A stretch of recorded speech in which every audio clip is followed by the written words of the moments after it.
Hello there lovely people, it's Alex from Nintendo Life here. Now, Super Mario Maker is a very creative game, but just how creative can you get if you make your creativity even more creative? The answer to that little doozy is very. To show off just how versatile you can be with a game, here are 5 creative things that you can do in Super Mario Maker. Number 5. Use semi-solid platforms as background textures. As great as this game is, the backgrounds can get just a little bit samey after a while, particularly on the older styles. However, if you place semi-solid platforms up higher than the player can go, you've essentially drawn yourself a background. Put them in enclosures to make it look like a solid room. Mix them up, be imaginative, and make your level look as good as it can. Number 4. Play around with the elements. Not every single level has to be a hardcore challenge. You can always just create something that's a bit of fun or employs a different set of rules. For example, all this level is literally just showing off a way you can fire Koopa shells using trampolines. It's nice to have a break from all the ultra hard levels people have created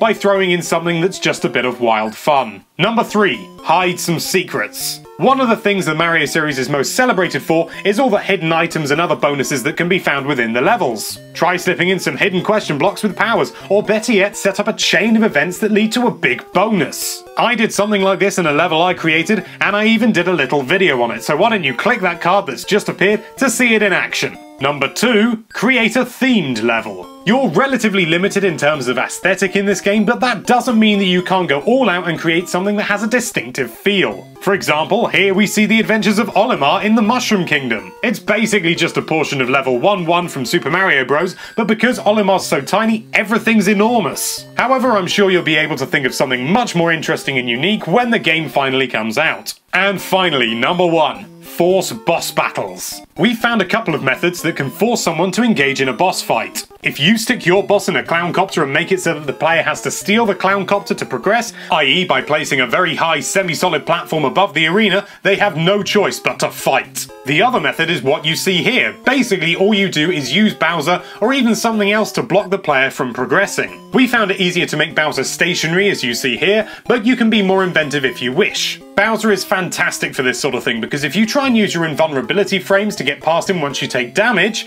you still can't get through him, you just sort of bounce off. This is a great way to make levels more engaging, or epic if you prefer. Do you agree with our little old list? Why not let us know by leaving a comment down there in the usual place. Thank you so much for watching. If you like this video, then why don't you find a creative way to express your true feelings for that subscribe button, and be sure to check out nintendolife.com for all sorts of lovely Nintendo related content. Thank you again for watching, bye bye.